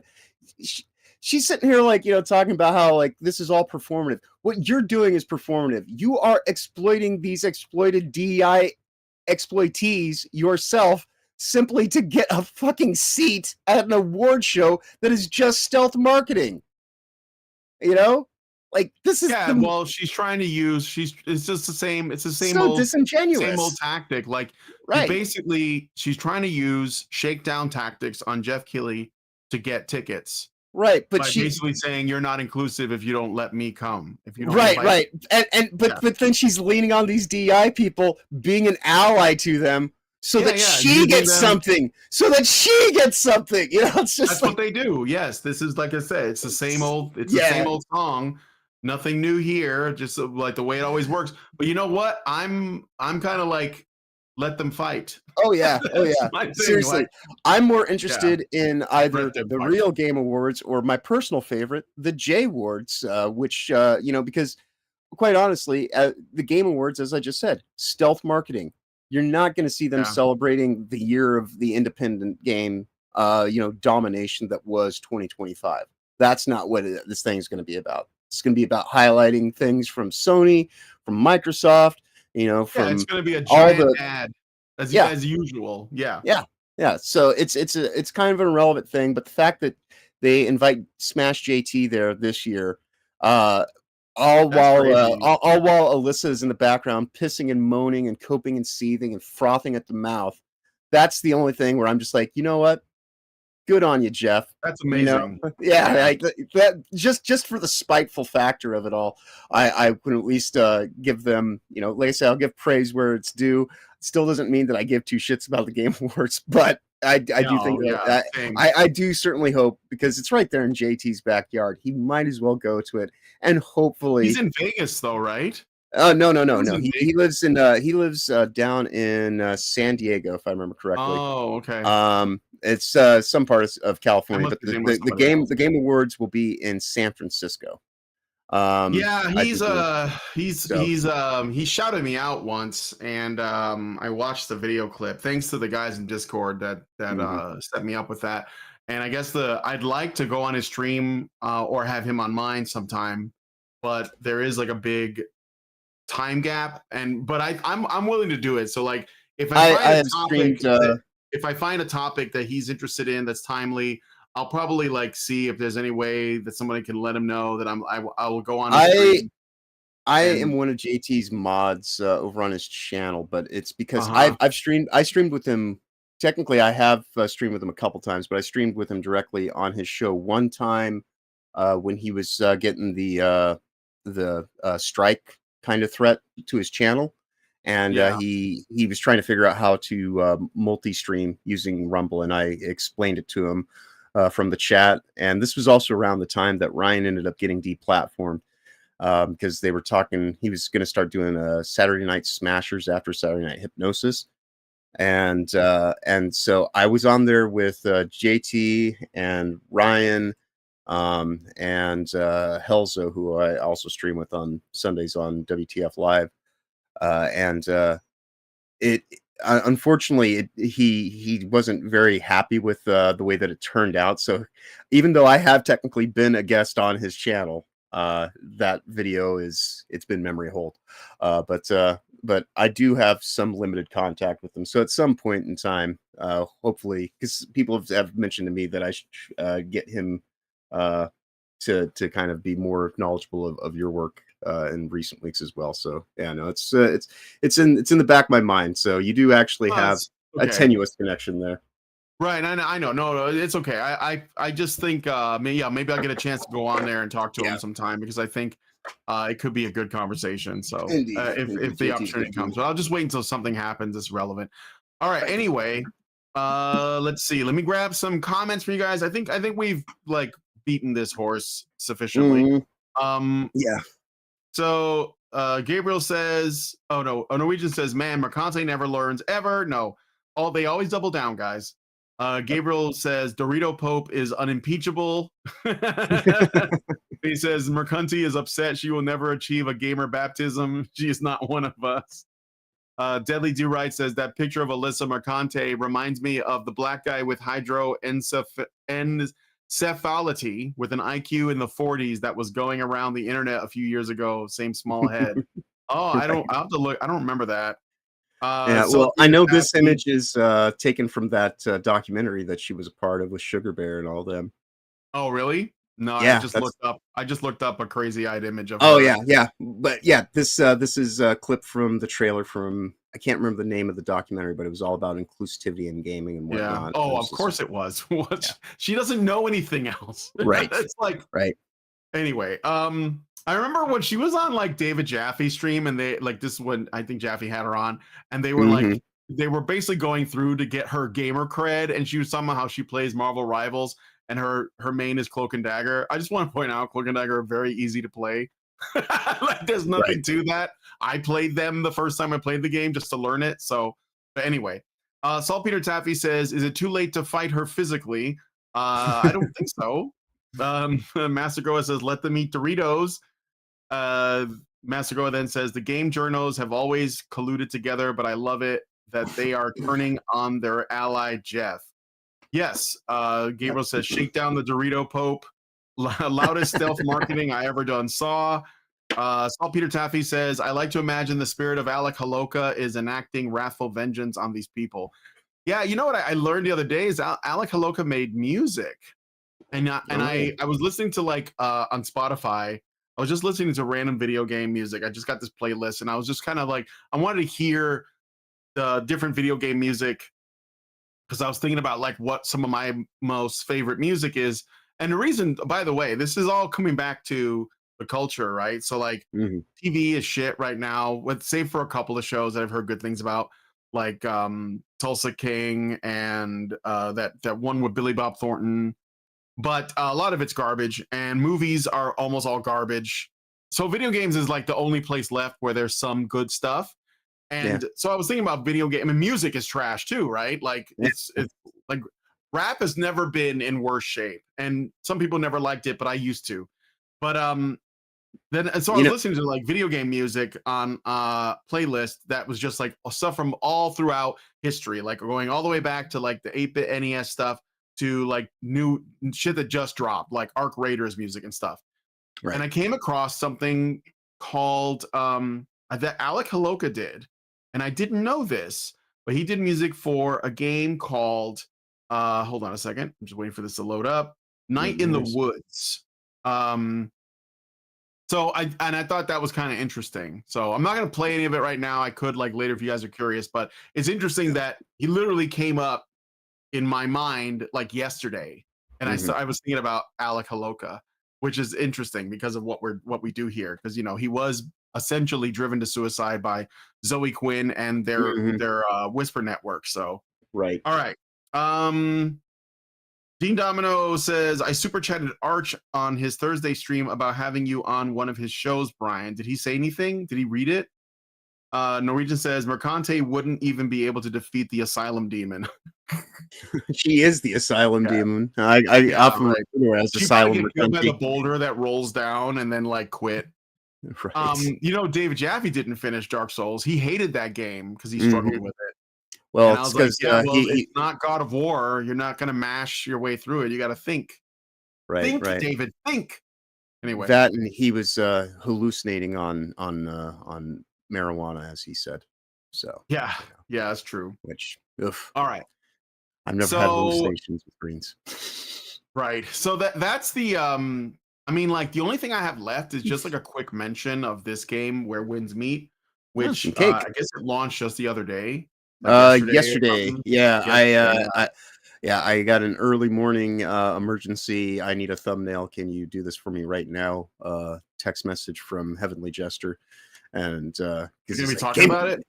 Yeah, well, he said the game was coming out and he was going to buy it and he was going to do game streams. So he needed something to put on thumbnail. So he had me make one yesterday. So I do know that it's out as of yesterday, and I imagine he did a game stream. So I'm sure he was giving real time review of sorts while he was doing that. I haven't had a chance to check it out yet, but I have seen stuff for this over the course of the past year. It definitely looks quite interesting.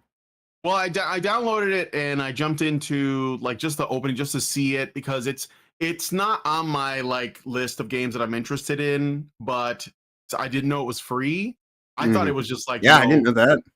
Wu Chang Fallen Feathers or whatever, one of those more other like Chinese like wuxia games. And I still haven't picked up Wukong because I'm waiting for it to go on sale. I figure since it's a single player experience, it doesn't really matter. Like I can probably wait, however long.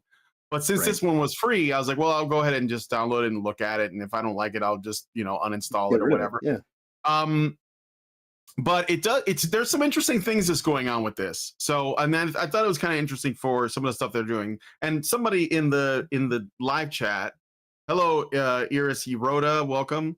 Somebody in the live Rhoda, chat another one of my said, co-hosts. yeah, somebody in the live chat said they were playing it. I think it was Master Goa, or maybe it was John Ford. I don't remember who it was. And I apologize for missing that, but I did read it right at the beginning. So, yeah, so anyway, so Where Winds Meet is a free-to-play open-world wuxia action RPG from Everstone Studios and NetEase, launched on November 14th, so it came out yesterday. And but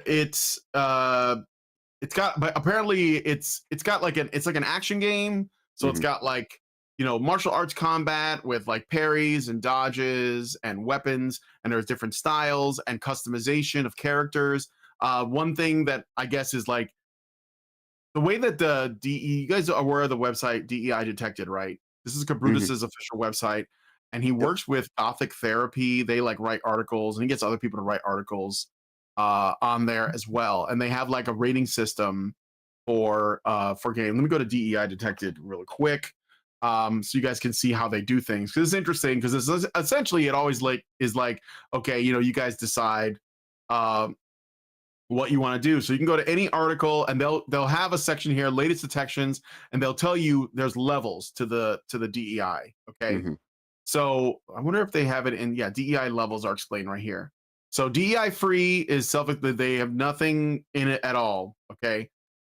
This is more personal, as it reflects my own recommendations based on direct experience, which is why it takes much longer to add a game to this level than any other. So this is Cabrutus's like list. DEI level 1 are not necessarily DEI games, but they include one or small simple DEI oriented design choices that may be interpreted as political statements. So they might include implicit censorship, implementing subtle modifications to character appearances and dialogues in order to comply with objectives, avoidance of traditional male and female terminology. So they may like not use male and female. They might do something like body type 1 and 2 or A and B, and then narrative changes to comply with politically correct standards. So adjusting storylines. And level 2 is, you know, more of that, and level 3 is like the most heavy in that, right? So one of the games that is considered a DEI level 1 is Elden Ring. Now I love Elden Ring. I think it's a fantastic game, but it does have, you know, the body types, because that's why it gets that marker. So level 1 because there's body type A and B. I don't think, I mean, and the thing is too, is that like even old FromSoft games, they had sliders that would like let you make characters more, they would call it masculine and feminine. So it wasn't just like male and female, because you could like adjust the sliders to make like a masculine looking woman or a feminine looking man if you wanted to. I think that generally, like, I'm forgiving of all that stuff though. I don't think the A and B thing is that bad. I mean, yeah, it is. I think it's just become kind of normalized, and that's a problem. But we're kind of here now. So, but if that's your biggest offense, that is kind of on the low end of things. Yeah, but Where Winds Meet did have that. It does have that body type A and B. So at least so far, that is one thing that you're going to see if you check it out. But the characters are attractive. The women look like women. The men look like, you know, Asian men. So it has like have you guys ever read what do they call the Chinese manga? They have like a word for it. Not manhua, because that's Korean, but Chinese comic books.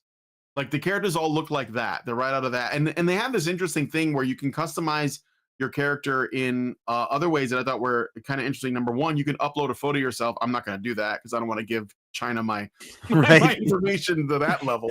But you can do that. All right. Although I was going to say, although to be fair, I'd almost rather China have my private information than my own government at this point. Yeah. So, but like you can upload a photo and it'll make a character based on that. But the other thing too is that I'm just not that. I was never the kind of person that made myself in a video game. Like I don't know why but when you have a game where you can make custom characters, the first thing you go to is yourself. Like I don't know, I just think that's not very imaginative. Well, I can say for myself, because you know, I've been making character model stuff you know, since a little kid. So I used to do that in wrestling games. Obviously, I'd Yeah. make like a Oh, kind of sure. I made my friends idealized in those version of games. myself. I made all my friends And in then them. Yeah. right, and for me, because I know my face and I know my physiology, I will usually use that as a way to test how good the character editor is. Because, quite honestly, I look like default character number 7, Yeah, yeah, sure. in a lot of games. So I always just check to see, oh, can you make a guy that looks like me, right? But Mhm.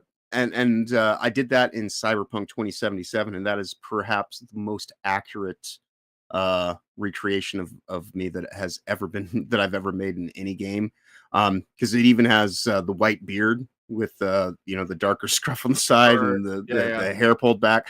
Yeah, it looks spot on, specifically like me. But I will generally do that just to kind of test out what it's capable of. But generally speaking, especially in games where you can play through it, with a good replayability factor, I will immediately thereafter I'll make a female character that's just kind of a little bit more room to explore. And hey, I get paid to look at tits and ass on the internet, so Yeah. I Well, like to do it you in my can free you time can as always well. do that. I'm gonna make a Indeed. dude. I'm gonna make a dude. I thought about making a woman, but the thing is, I love kung fu movies and like Hmm. the old ones from like the 70s and 80s. And I've always wanted to play a game that encompasses that. And the only thing I have, I mean, there have been games that have attempted that. Like there's this one on the PS2.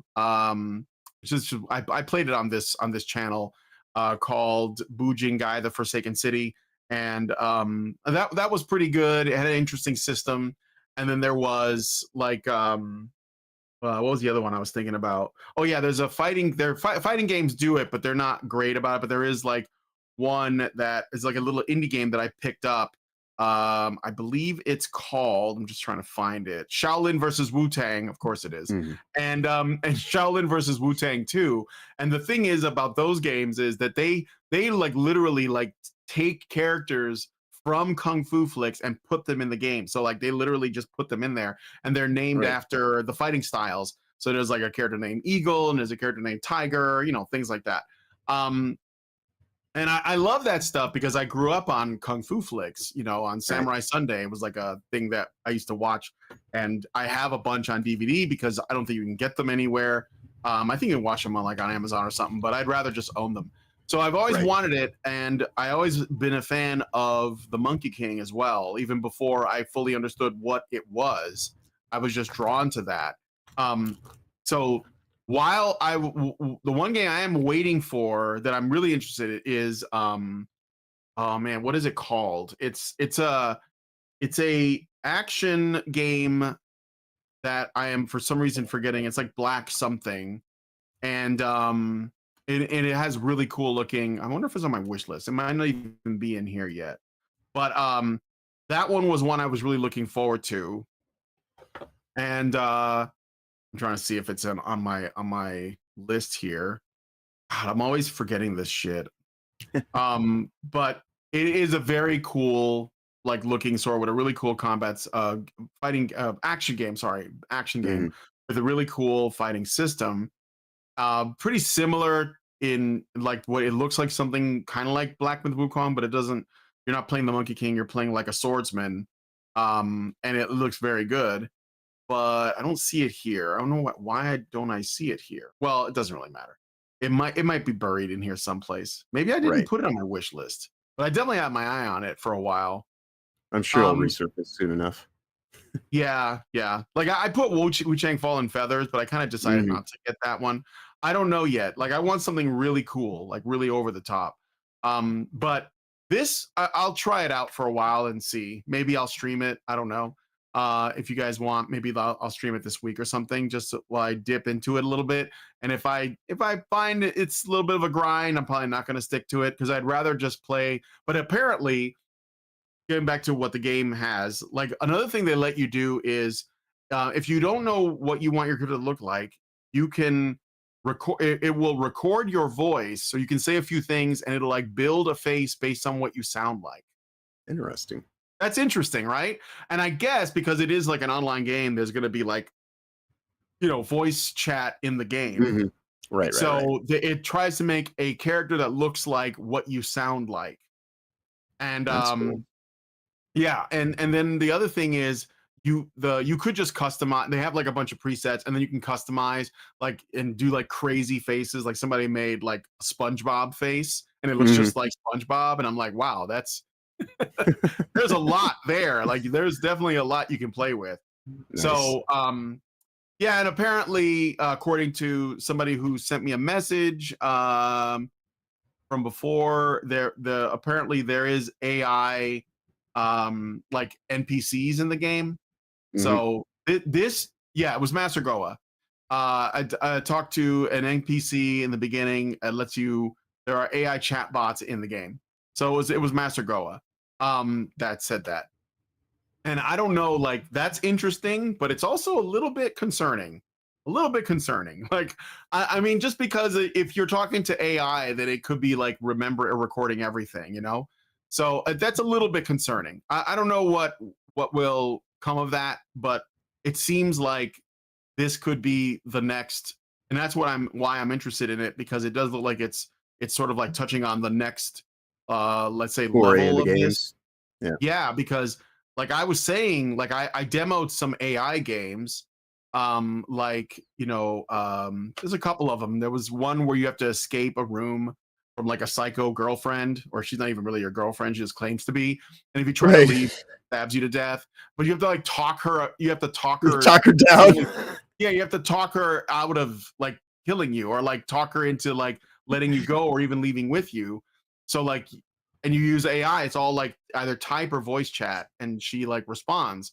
And then there was another game where I think it was called Whispers in the Stars or something like that. Phantom Blade Zero. Thank you, Robert Johnson. Yes, Phantom Blade Zero. That's the one. Yeah, all right. Yeah, I was Yeah. sitting there. I was like, I know it's got like, I'm like Project Zero. I'm like, no, that's not it. No, I no, it's think Phantom I Blade couldn't, but Zero. yeah, Yeah. Phantom Blade That Zero. Yeah, that so one I'm I interested knew in. what you were talking about, but I Yeah, couldn't that's remember the the one name I'm of looking it at. either. But Yeah, again, I'll see.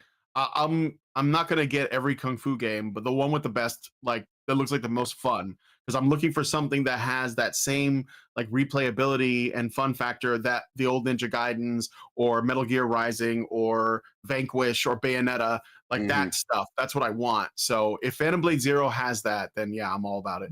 Um, but anyway, what was I saying? Oh yeah, yeah. So like AI seems to be like there's no getting away from it. It's here now, right? So I'm curious to see the different creative ways that developers will implement AI into the gameplay.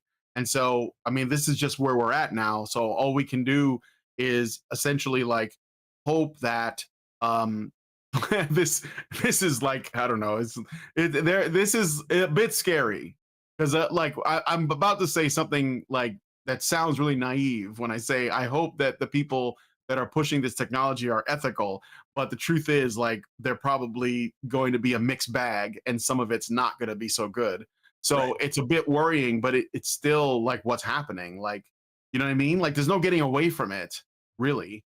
right. Um, I think that's life in general at this point in time. Yeah, Everything's a yeah, mixed AI is not bag, you just know. gonna be in our hobbies and entertainment. It's not just like, Sora 2 videos of like hilariously inappropriate trailers for Hmm. Pixar and Disney. It's gonna be like everywhere. It's gonna be, in our day-to-day life, even if we like try to unplug completely. So we might as well be keeping an eye on what's going on and talking about Right, it. So, right.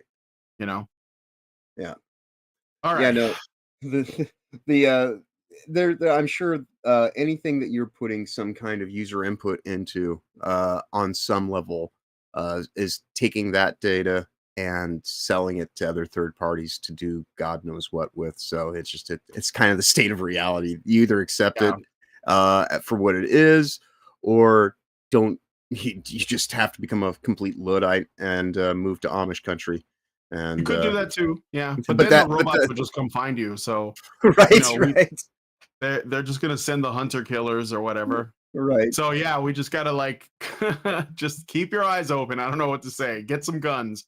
All right. Anyway, I mean, if you're in the UK, you can't get guns, and I'm sorry, but in America, get some guns. I know that I've been talking about it. Lindsay and I are gonna get her a revolver of some kind, and I might look into like a AK-47 or something. I know I have a guy that goes to my church. He's got an AK. He's gonna let me try it out. So we'll see. I might, because the AK is it's reliable. So, all right. Anyway, we're gonna end the show there. So I thought that was like a good length. And yeah, John. Yeah, we've got some Let kick me at the look at end. some comments and then we'll Yeah, close yeah, out. yeah, So yeah. all right. Dean Domino says Arch did read it and was open to it. I think I already read that, but I appreciate it. Rhoda says, "Hey everyone, yes." And then he says, "I don't like the A and B thing, to be honest, but so long as they're not too androgynous, it's not a deal breaker." I agree with that. I mean, again, I think that's kind of like, I don't know. Like, I think if you say I'm not playing a game if it has A and B, even if it does everything else right, you might be A little too sensitive. well, man, no, no. I mean, if you have something you like, you can just play Yeah, that. I know, But you but might be limiting your, like, right, you right. might But be that's what I limiting mean by your, just a little too sensitive. It's yeah. because it's good to have sensitivities and preferences and things I like don't that. think it's a deal breaker, but I but don't. I'm not a Yeah, fan. That's what I'll right, say. So right. I think that it's a little bit bending to the mob. And the thing is, there is no mob. These people are a loud minority. Norwegian says, "I'm all for character creators that let you make freaks of nature for shits and giggles." Yeah, this game definitely does that. And the Souls games do too. I made Giga Chad in Elden Ring, and I'm gonna make Kanye West in Elden Ring as well. So, Master Go says Chinese comics manhua, Korean comics manhua. It's the same. What are you talking about? What is that? It's maybe it's the spelling is a intonation or little bit. something. The spelling is a little bit different, Right. but it's one is a W and the other one's a U, but it's gonna Right. sound the same. I'm sorry. Gabriel says you can get guns in the UK, it's just more restrictive. Norwegian says Brian is in his jihadi era. Master Girl says Shenmue was great for how the game taught your character martial arts when you learned from masters. I tried to play Shenmue way back in the day, and I just didn't get it. Like, it was just maybe because I didn't let myself play long enough because it wasn't my game. I was checking out somebody else's, and it was just like a quick time event and then another quick time event, and I was like, nah. So, all right. All right, John. So what do you got going on this week? Well, thankfully, for the remainder of the day, I last weekend, of course, right after this, like an hour after the show ends, do a live stream with Heavenly Jester over on his channels on Rumble and YouTube called The Jester's Act, but that is every other week. So I actually have the remainder of today off to work on production stuff and just have a little bit of actual downtime, maybe play some games. But tomorrow morning at 9 a.m. Eastern, of course, I'll be over doing a review of Season 7, Episodes 1 and 2 of Red Dwarf over on WTF Live, which I do at that time throughout the week on Sundays, Tuesdays, and Thursdays. And then, the random game stream, whenever those get unlocked, we also do those over there on his channel. And then later in the day on Sunday, I'll be on Toasty's channel again. We do panel shows on Fridays and Sundays now, and then it's just her and I on Tuesdays and Thursdays. But that will start at 8 p.m. Eastern. And as I just said, you can always find me co-hosting with her throughout the week here on Rumble, at least until January, because we're in the initiative of getting her remonetized and also avoiding being on YouTube so that she doesn't get deplatformed while she's waiting for these strikes to fall off. But we've been building a new studio for that, and that's going to be really cool when we get the opportunity to debut all the stuff we've been working on in January. But yeah, Sundays, Tuesdays, Thursdays, and Fridays at 8 p.m. Eastern, and then of course here with you on the weekends, bright and early at 11 a.m. And other than that, I'm just busy actually putting in production work for my own Rumble channels and I guess the YouTube one as well, although that's kind of secondary at this point. And just trying to figure out, now that I've got my setup fixed at least well enough that I can actually start being productive, to try to actually do a little bit more. So I'm staying busy, so busy. This past week has actually been kind of nice, change of pace. But I do want to thank everybody who took time out of their day to hang out with us. Looks like we had 20 people here on Rumble today, which, you know, that's Good. always a great thing. Yeah, I'd love to see, you know, get that high here in the I chat, and hopefully appreciate even it. higher Yeah. as time goes by.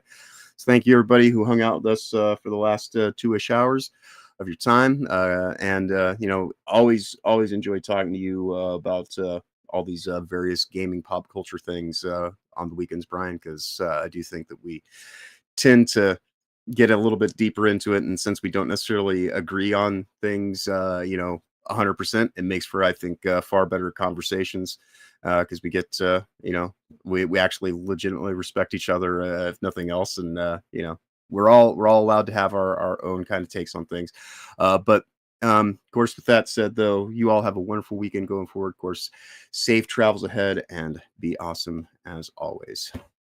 All right. Well, if you guys like this video, please hit like, subscribe if you're not already subscribed, to the bell for notifications.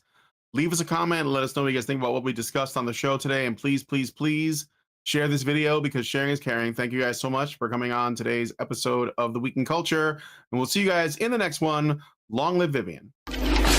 With the glass ceiling broken, all the oppressed groups shall prosper, especially the most oppressed group of all, gamers. I want people in the industry to be a little bit louder about people being mean to other people, and maybe say it's not a good thing. Yeah. Maybe say we don't want you around if you're going to be a cunt Yeah. and hateful, and that the games industry is diverse naturally, not because anyone's making them be diverse, because the world is diverse, you stupid motherfucker. And if you have a problem with that, come fight me. Physically. Bitch. Has anyone taken you up on that yet? No, because they're all pussies. Yep. Down here, salt is a way of life.